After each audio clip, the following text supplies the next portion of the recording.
Paseos por la Sierra con Alberto Garín. En pleno centro histórico de la localidad cántabra de Cabezón de la Sal, rodeado por un hermoso parque, se encuentra el Palacete del Conde de San Diego, hoy convertido en un centro cultural de esta localidad de Cabezón. El palacete fue construido en 1901 por el arquitecto madrileño José López Salaberry, dentro de un estilo historicista, ecléctico, noreuropeo, muy propio de esos finales del siglo XIX, principios del siglo XX, cuando las clases acomodadas españolas huían de la arquitectura tradicional y se apegaban a las formas que venían del noroccidente de Europa,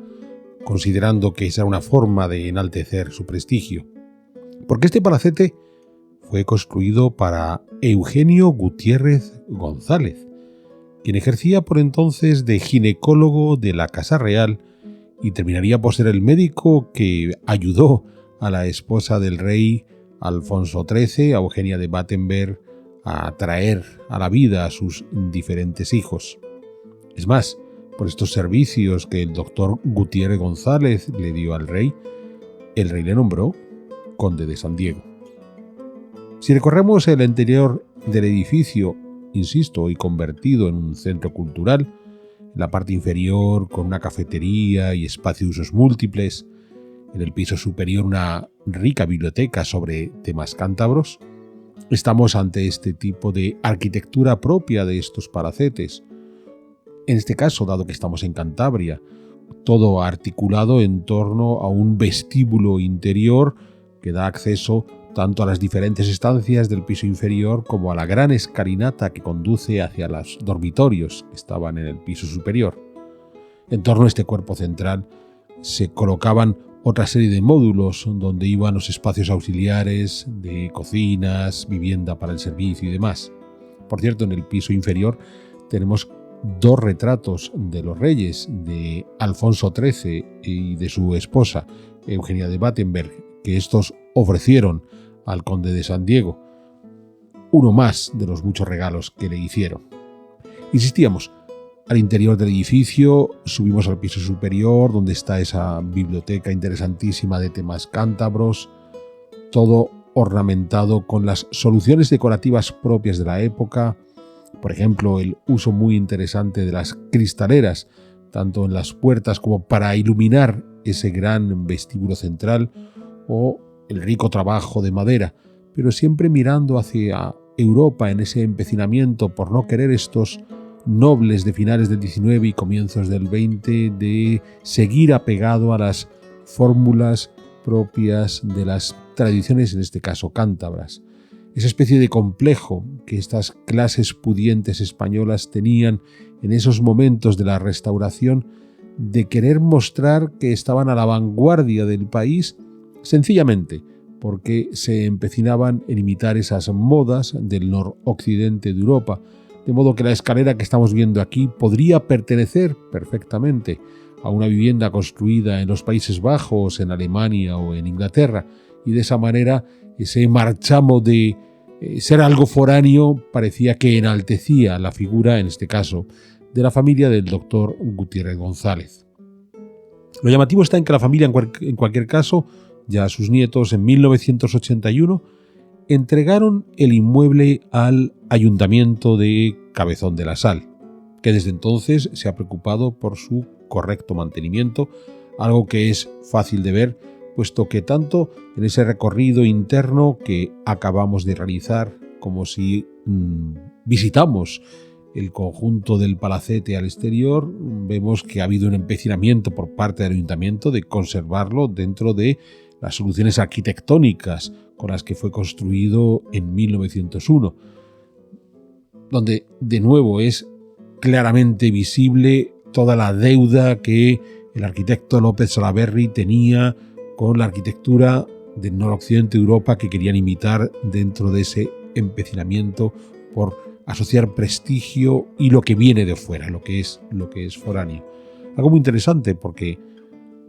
50, 60 años atrás aún en este tipo de casonas nobles, y lo podemos ver en Cantabria, seguían apegados a las soluciones tradicionales, no tenían ese complejo de lo que venga de fuera es lo que realmente sirve. Decíamos que a partir de 1981, este palacete del Conde de San Diego se convirtió en un centro cultural para la villa de Cabezón de la Sal, incluyendo los amplios jardines que rodean el palacete y que hoy son un jardín público del propio Cabezón, un jardín que, igual que el edificio, está muy bien mantenido, con algunos hitos como ese busto dedicado al insigne poeta Pepe Hierro, uno de los grandes méritos de Cabezón de la Sal. Un jardín que a la larga, insisto, al convertirse en un espacio público, se ha convertido en un ámbito de recreo propio de los lugareños y los visitantes de Cabezón. Y aquí es donde empezamos a plantearnos esta curiosa pregunta, la obsesión que hemos tenido desde finales del siglo XX y a lo largo del siglo XXI, de ir recuperando toda esta arquitectura de prestigio asociada a las clases más pudientes, por no decir a la élite socioeconómica de 1 o 2 siglos atrás, y aquello que en algún momento pudo haber sido visto como un símbolo desde el punto de vista de la historiografía marxista, de la opresión de la clase superior sobre la clase inferior, pues de alguna manera se sociabilizan este tipo de patrimonios, se integran al conjunto de la sociedad y parece que ese carácter de prestigio opresivo desaparece y entonces ya podemos darle un uso más democrático por aquello de que cualquiera puede, y un ejemplo es que esto está abierto a todo el público, cualquiera puede utilizar el jardín y cualquiera puede acceder a los servicios que se ofrecen en este centro cultural, incluso con ese añadido más de en un jardín que tenía un cierto diseño historicista, pues hay niños y cuando hay niños, ¿qué mejor podemos hacer en este tipo de ambientes, en este tipo de jardines, que además incluir un espacio lúdico propio para los niños, donde nos vamos a encontrar un conjunto de columpios, donde nuestros infantes puedan disfrutarlo, más allá de que ese conjunto de columpios de alguna forma venga a romper la homogeneidad que había en el conjunto. Ojo, una homogeneidad que también se ha visto alterada por las construcciones más contemporáneas de la época desarrollista, años 60 y sobre todo años 70-80, que han terminado por conformar los límites exteriores del jardín del Palacete de San Diego. Pero volvía a lo que comentaba antes, ese curioso empecinamiento que hemos tenido en nuestro mundo contemporáneo de sociabilizar lo que en el pasado fue las marcas de prestigio de un grupo muy reducido de la sociedad, con lo que a la larga no es tanto que estemos compartiendo esos espacios de prestigio con toda la sociedad, sino que terminamos por reconocer unos valores intrínsecos en este tipo de patrimonio que trascienden más allá de su condición social. Es decir, tanto el arquitecto López Salaberry como su cliente, el doctor Gutiérrez González, concibieron un edificio hermoso enclavado dentro de un jardín muy atractivo. Y es en esa concepción de belleza donde realmente ha adquirido valor este conjunto palacete-jardín para que la comunidad de Cabezón de la Sal quiera sacarle partido, aprovecharlo, lo convierta en algo propio. Y es muy llamativo porque quizás en la actualidad nos encontremos con una nueva élite socioeconómica que pueda estar generando soluciones atractivas que a lo largo de un siglo puedan convertirse en bienes de la comunidad y en ese momento ya no lo miremos con mala cara de mira esta élite que abusa de su posición y genera soluciones arquitectónicas o paisajísticas solo para ellos. De nuevo, la importancia radica en la belleza del conjunto, y es esa belleza del conjunto la que ya existía en 1901 cuando se construyó todo esto y la que se ha mantenido hasta hoy. Y es ahí donde tenemos que ser capaces de alejarnos de la disputa sociológica de si esto representa un prestigio de una élite excluyente o si, representando en efecto el prestigio de una élite excluyente, que es quien la construyó, a la larga, afortunadamente, lo hicieron con unos criterios de belleza tales que hoy podemos seguir aprovechándolos y disfrutándolos. Por supuesto, habrá una parte de la élite que haga cosas que podamos hacer desaparecer porque sencillamente sean feas.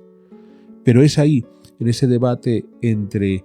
el enfrentamiento social o sencillamente el gusto por la belleza, donde ejemplos como este palacete nos demuestran, con su jardín,